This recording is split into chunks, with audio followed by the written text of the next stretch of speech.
Hi, you don't know me, at least not for the moment. My name is Marcus Ashcroft, and I'm just one of the many people who make the world of Panterica my home, a world known by most as Kaiju Earth. It's a world far outside of what you believe to be the known universe, a world where the life is great in size, but the danger and threat can be significantly greater. You see, on this world, we live amongst giants. The smallest creatures here could be the same size and stature as some of the tallest people on Earth, and, being completely honest, the smallest drop of morning dew can be the difference between living a long life and having a very horrific death. While I would like to tell you the story of how our people travelled across the stars to get here, I feel like that's a story for another day, told by someone who has a better understanding of our history. But, seeing as you are here, and you've clearly come for a story of some kind, let me tell you one of my favourites, of how humans here proved that they shouldn't play God, and how one of the many creatures of this planet came into existence. Let me tell you the story of our first encounter with the Grievosaurus. The Kaiju quadrex is a native species to Panterica, but is by no means a particularly impressive specimen. With this being said, it is important to the creation of the Grievosaurus. These creatures are a species of carnivorous, theropod-esque beings with four muscular arms. They have a deep crimson-brown skin, and most are seen to have tusks protruding from their chins and cheeks. When full grown, the females stand at roughly 150 to 200 feet tall, and the males can grow to be anywhere between 180 and 250 feet tall. Occasionally they have been seen to grow beyond this limit, but it has been on rare enough occasion that we have deemed it an anomalous occurrence brought on by the nature of the Halkarith Mountains. As they age, the skin of these creatures becomes tougher and more durable. Similarly, their tusks have also been observed to grow and become stronger with age. Important as the males have been seen using these to spar, either in a playful manner or as a display of intimidation. Another important trait of the quadrex, especially in regards to this story, is that they have a strict hierarchy, and a pack of these beasts will usually be home to around 20 to 30 members of the species. The alpha will, more times than not, be the eldest male member of the pack, in charge of delegating tasks to the others. Below him will be the females of the pack, as they are seen as being vital to the continued existence of the species. Despite this, they are still relied on to hunt and gather food for the rest of the pack, but their main priority remains to protect the young and help them grow. It's then below the females in the hierarchical structure that the males will be tasked with defending a pack, and whilst they do outnumber the alpha and females, there is a reason they stay in this role. As with the majority of species, an alpha can be challenged for that role. Usually, within quadrex species, the eldest male of the pack will prevail because they are the strongest, but on rare occasions, the faster or smarter adversary has been known to come out victorious. However, there is a price to pay if the challenger fails to defeat the alpha. If the alpha loses the challenge, they will concede to the younger and stronger challenger. They will be given the choice to stay as part of the pack, seeing it as being a necessary change for the sake of the pack's continuous survival. However, if the challenger fails to overthrow the alpha, they will be outcast from the pack indefinitely. The quadrex, appearing to have a full understanding of these rules, only ever attempt to overthrow an alpha if they are certain they can win, as it is the difference between having a loving pack or being removed from the society altogether. In cases where outcasts have been observed, they have shown signs of clear depression and, as sad as it may seem, they will refuse to eat or drink, often dying of starvation or thirst. However, the individual we talk about today is an anomaly to this understanding. Our story takes place 50 years after my ancestors, the first colonists of Panterica, landed on the planet's surface, Needless to say, they were still learning the ins and outs of the planet and were gaining any and all information they could acquire regarding any of the creatures, plants, or elements that were native to the world.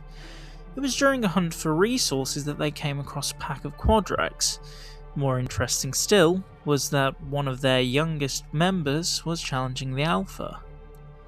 The younger quadrex, by some means, had managed to climb onto the back of the Alpha and was clawing into its back. However, these attacks were leaving no mark, barely making it through the beast's tough hide.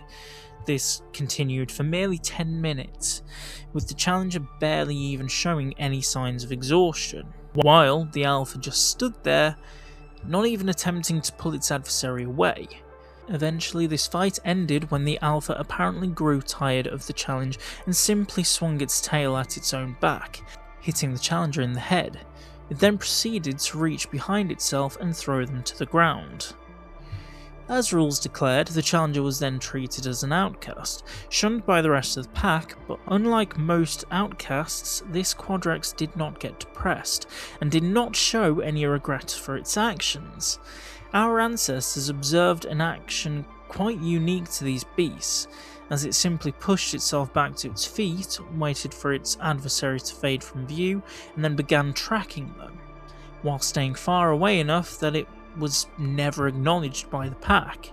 When it did get particularly close to the pack, it would not approach, but rather hide where it could keep an eye on them, showing clear signs of intelligence and seeming to analyse the actions and structure of the pack's hierarchy.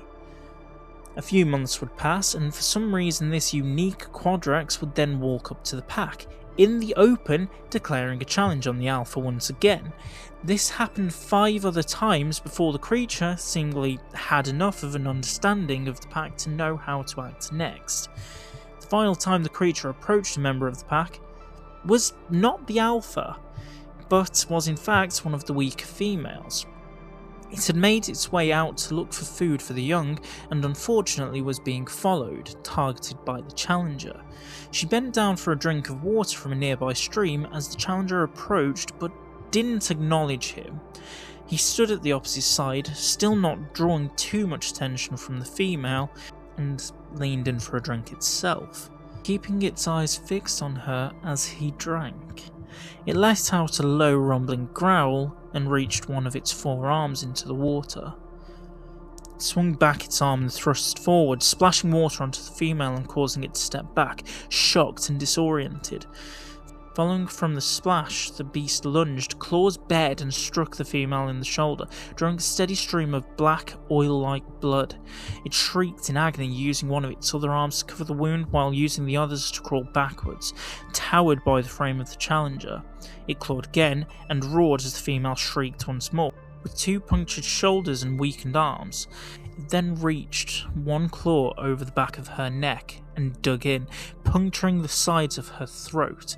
The shriek this time was louder and echoed across the landscape, followed shortly by the arrival of 3 more quadrex, 2 young males and their alpha. The challenger dropped the now limp body of the female and watched as the younger males approached. This was exactly what it had wanted to happen. The challenger quadrex had been analysing the situation with the pack, and as such, observed for itself that the males of his old pack were deathly defensive of their females, and if one of them was in danger, the priority would be to protect them, but also to remove the danger permanently. When they saw the female leave the pack, it knew that the alpha would follow, and wanted it to bring support. The challenger wasn't just after the title of alpha, it wanted to put on a show of dominance, and had been smart enough to plan its final attack on them. The alpha stayed back, as is to be expected, letting the younger males charge forward and believing itself to be the final line of defense for the pack. The first pounced and was knocked aside by the challenger. The second hit the challenger, spearing them onto the ground, and reared back, claws wide to claw into the open chest of the challenger. In an instant, the challenger pressed 2 palms against the ground and forced itself to slide backwards, leaving the claw to hit the solid ground and get wedged in the sand. It then stood up, taller than the male attacking him, and swung its tail, shattering its jaw, causing the trapped quadrex to spit up blood and fall to the ground. The first, now back back on its hind legs, charged towards the challenger again and pounced, receiving a clenched fist to the jaw and a claw to the ribs. Still, it continued fighting and circled to the back of the challenger, clambering onto its back and biting into its neck. The challenger, roaring as the young male's teeth pierced its skin, fell forward, holding itself up on two of its arms, and reached back with the others, grabbing hold of their shoulders and flinging them over its own head. Now, with them on their back, the challenger lunged its open jaw down, clamping it around the adversary's neck, causing it to flail and groan. It clawed upwards and attempted to throw its tail up for an attack, but the challenger pinned their arms down with its own, and with a final thrust they stopped moving. The first of the two young had been killed. The second began to get back up when the challenger approached it again, seeing one of its own slaughtered in a pool of blood behind the approaching threat. With a tug, it ripped its claw from the ground and growled. It held all four arms out, aiming to intimidate, and gargled out a broken roar through its broken jaw. It ran, pounding into the challenger's torso, but barely managed to push them back an inch before it reached under and flipped them onto its back. It then squealed as the challenger took hold of its tail, flung it over his shoulder, and began dragging them through the dirt. To no avail, the young male clawed at the ground, aiming to hold itself back as the challenger approached the alpha. It intentionally dug its claws deep into the sand, tearing away chunks of earth until his fingers cracked. As they approached their final target, the challenger swung them over, smacking them face first into the ground meters away from them. In a final attempt to intimidate the alpha, the challenger, staring him directly in the eyes, clambered onto the legs of the younger male. It struck their tail with its left foot and jammed their claws into the ground, pinning the tail into the sand. From what our ancestors wrote, it almost appeared to smile a sadistic grin as it grabbed hold of each of the youngsters' forearms, pulling their torso up and holding it there as it thrust forward its right foot. A crack like thunder was shortly followed by pained screams, and the creature's legs were left with nothing more than a twitch.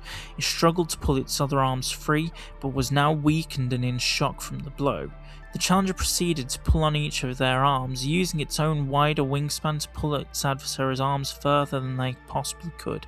The beast screamed and roared in agony, the alpha watching as the challenger showed no sign of remorse, its pupils wide and its teeth bared in anticipation for what came next. Crack. The body fell, and its wrists hung limp in the challenger's own claws.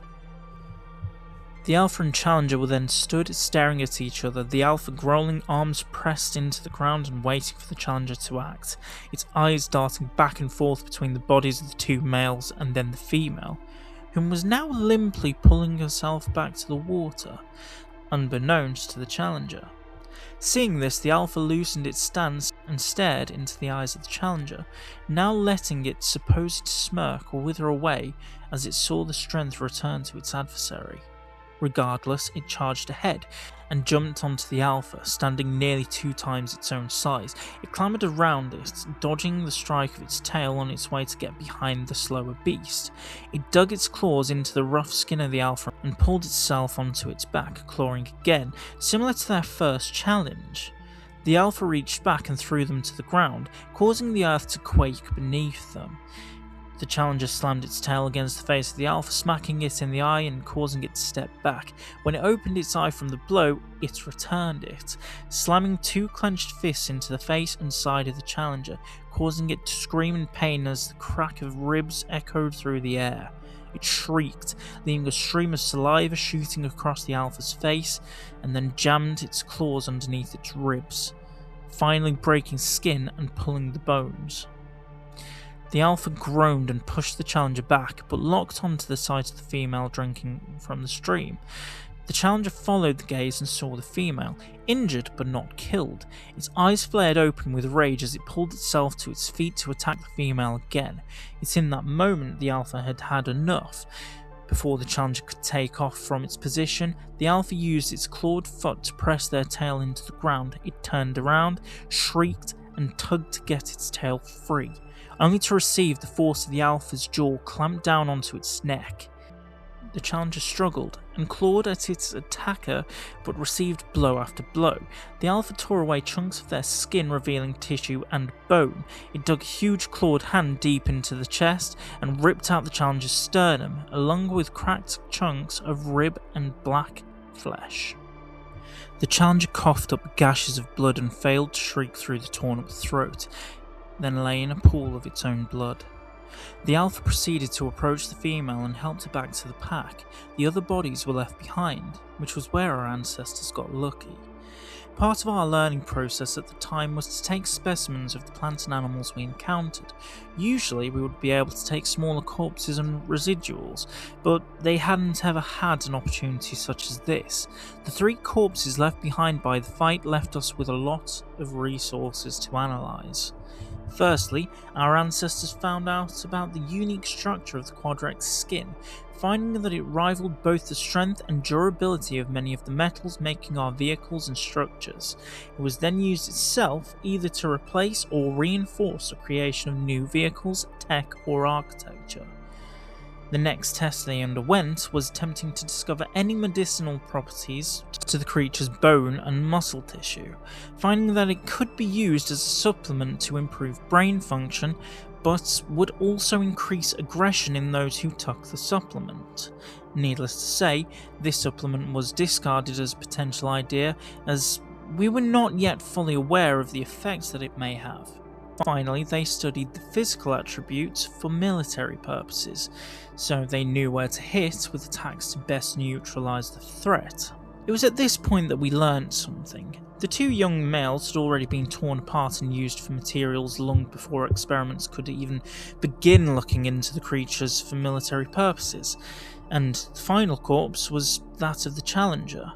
Whilst taking samples from this entity's body, they found something interesting, that the corpse was attempting to heal itself. The creature wasn't dead.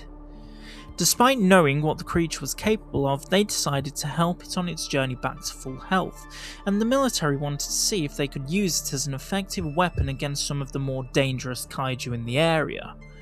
They pulled out a new material for the scientists to experiment with, one that strongly resembled the exoskeleton of an ant, only this was significantly larger and appeared to be stronger than any normal insect could ever hope to be.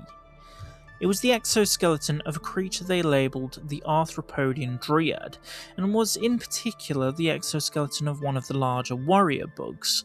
The material was stronger than tungsten, but was coloured similar to bone, stained brown in areas by dirt and debris from the creature's burrowing habits.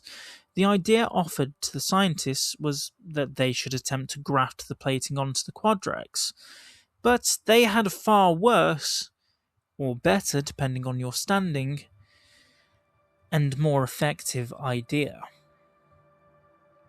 As a side experiment, the scientists had been experimenting with a black liquid that they had discovered in the Halkarith Mountains, the same place they discovered the enlarged Kaiju. They gave it the name of Cell X, as they had discovered the liquid contained a bacterium that could massively accelerate the growth of creatures that drank or ingested it. They decided that they would inject this liquid into the bloodstream of the Challenger in order to help it in its rehabilitation, believing that it would increase the cell production enough that it could heal quicker. But they didn't fully understand the element that they had in their hands. The day came of the experiment, and there was hundreds of colonists awaiting the result.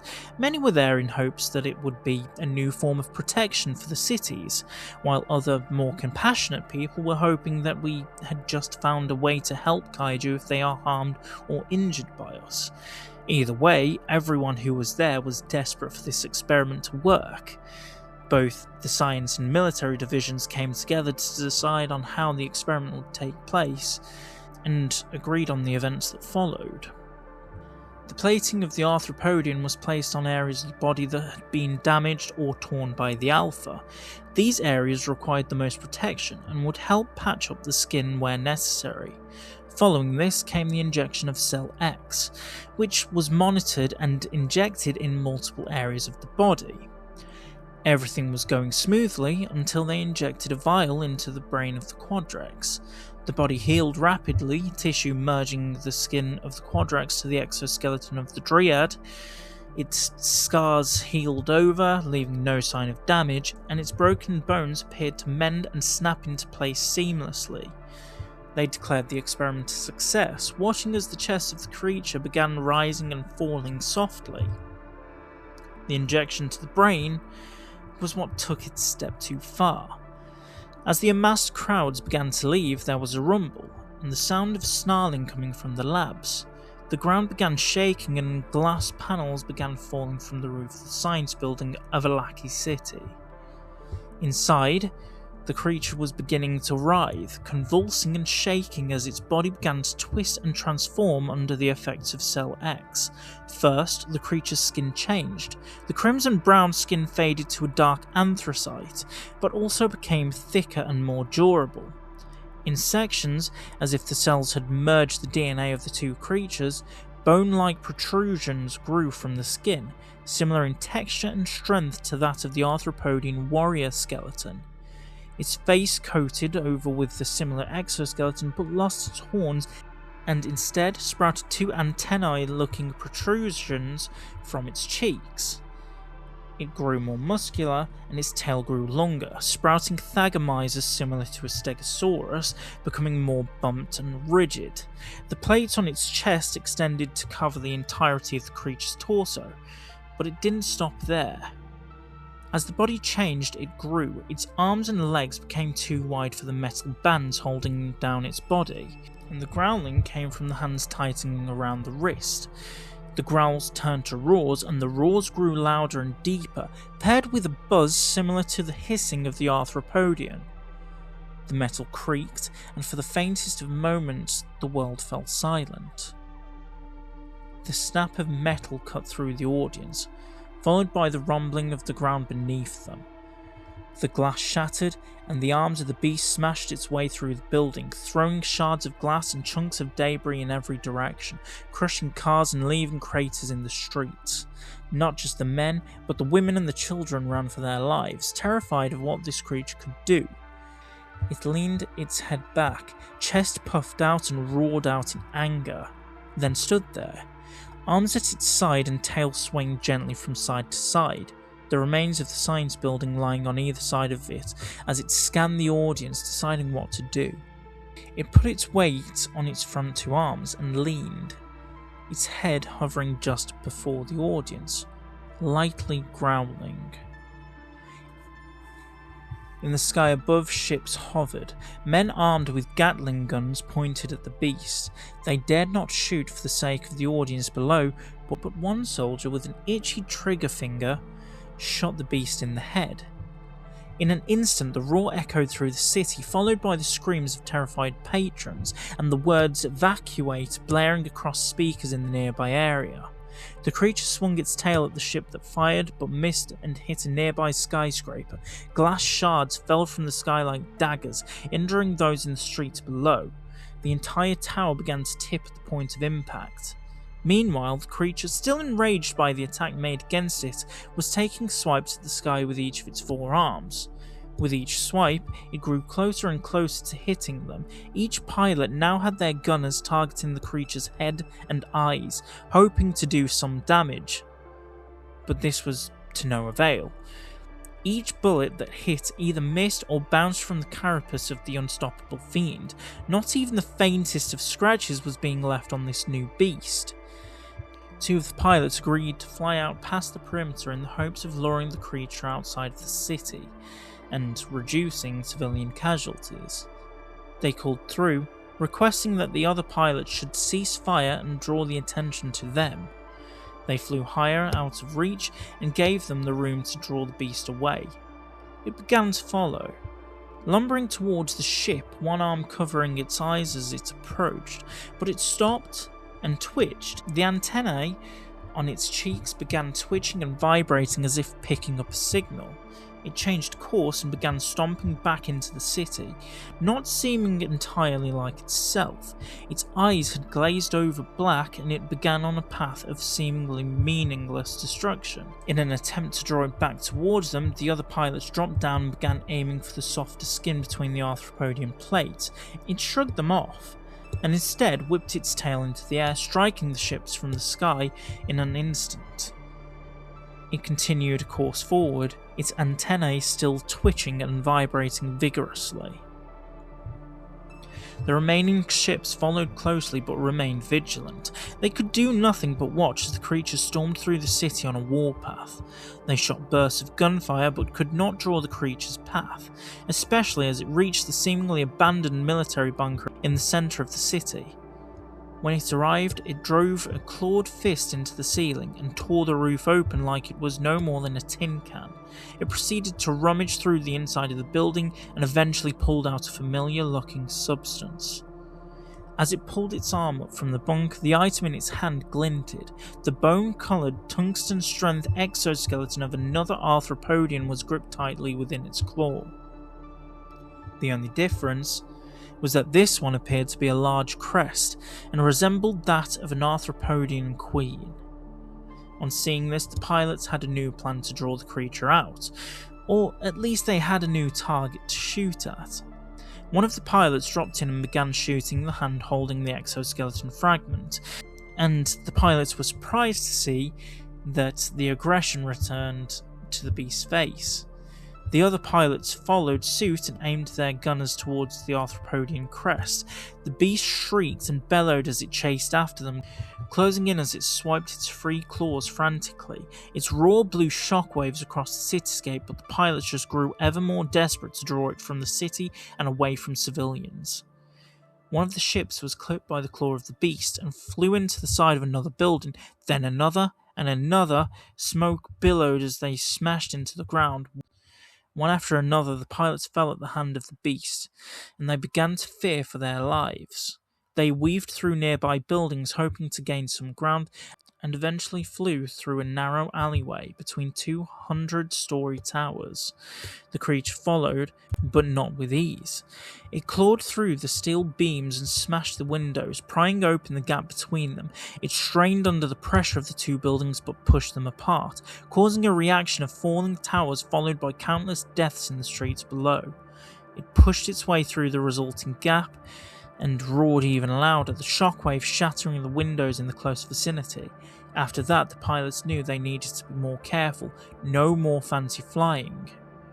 With only 2 ships remaining, the leader radioed through. Within moments, the other ship's fire stopped, and was continued by the lead ship, drawing the beast's attention from the fleeing soldiers.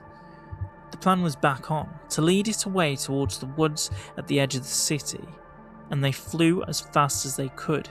They called through to the science center and ordered them to remove civilians from the immediate vicinity of the building, and told them to remove any arthropodian armor from the facility itself. Once confirmed that there was no more chance of the creature veering off course, they shot through with the creature in tow. Despite getting the creature away from the city, they continued to fly, leading it further away from the human settlements. Their ship was never found, but it is believed that they died protecting the civilians of Alaki City. It's a regular occurrence to see the forms of arthropodian dryad running across the landscape near there, but they never see the new beast. The names of those men have been lost to time, but the one name that still is heard to this day is the name of the beast that took the lives of so many. The public labelled it as the mechanized Grievous because of the event. It's a name that reminds people, even to this day, of the grief and anguish that can be caused by trying to play God. Even though the scientists involved were only trying to help, it was far too easy for something to go wrong. The mechanized addition to the name comes from the almost mechanical appearance that the creature gained because of the experimentation. After that day, though, Panterica changed permanently. The governing bodies of all major cities put a permanent ban on the experimentation or splicing of Kaiju DNA, and it was made illegal to conduct any experiments that required the use of Cell X. While it was a priority to learn more of this world, it was more important to maintain and care for the human life that was living on it.